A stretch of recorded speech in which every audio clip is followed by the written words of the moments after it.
Il y avait un riche marchand qui avait 4 femmes. Il aimait la 4e femme et l'ornait de robes extravagantes et la traitait avec délicatesse.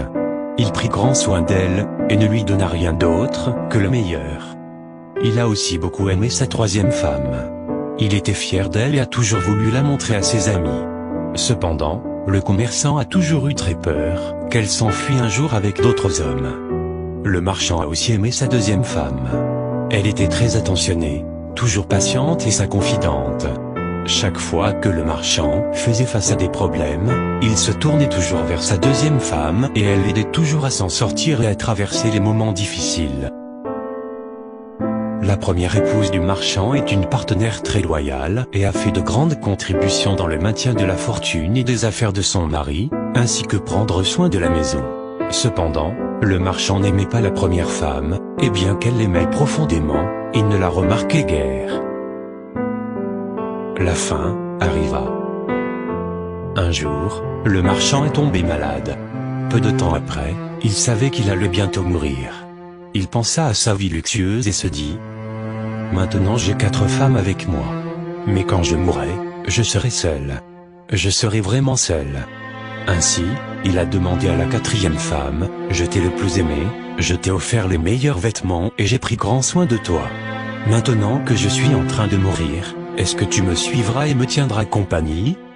« Pas question. » répliqua la 4e femme, et elle s'éloigna sans un mot de plus.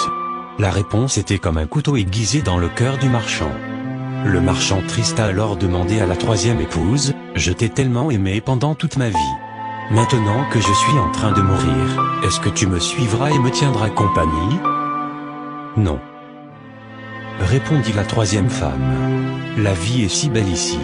Je vais me remarier quand tu mourras. » Le cœur du marchand fondit de tristesse. Il a ensuite demandé à la 2e femme: « Je me suis toujours tourné vers toi pour obtenir de l'aide et tu m'as toujours aidé. Maintenant, j'ai encore besoin de ton aide.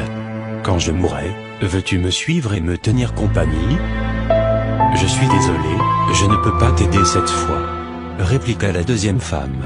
« Tout au plus, je ne peux que t'envoyer dans ta tombe. » La réponse tomba comme un coup de tonnerre et le marchand fut dévasté. Puis une voix criait: « Je pars avec toi. Je te suivrai peu importe où tu iras. » Le marchand leva les yeux, et il y avait sa première femme. Elle était si maigre, presque comme si elle souffrait de malnutrition. Très affligé, le marchand dit: « J'aurais dû prendre bien soin de toi, pendant que j'avais la possibilité. » Chaque homme et chaque femme a 4 épouses de mari. Que signifient ces femmes? La 4e femme. La 4e femme est notre corps. Nous aimons tellement notre corps. Nous prenons soin de lui, nous mettons des vêtements et des chaussures. Nous donnons de la nourriture à celui-ci.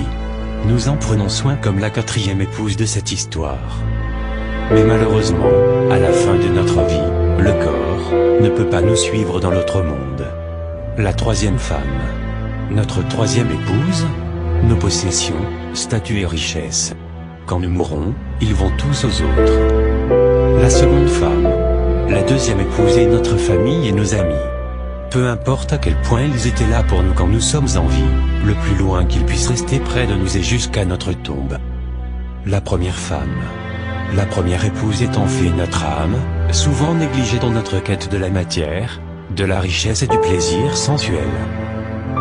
Une histoire à nous faire méditer sur nos priorités, une invitation à nourrir son âme avant son corps, de vivre toujours avec l'idée que nous serons seuls après notre mort, et que malgré les richesses que nous aurons accumulées, l'important est d'avoir une belle existence, d'avoir laissé une bonne trace, une leçon de vie. Merci de liker cette vidéo. Merci de partager cette information autour de vous.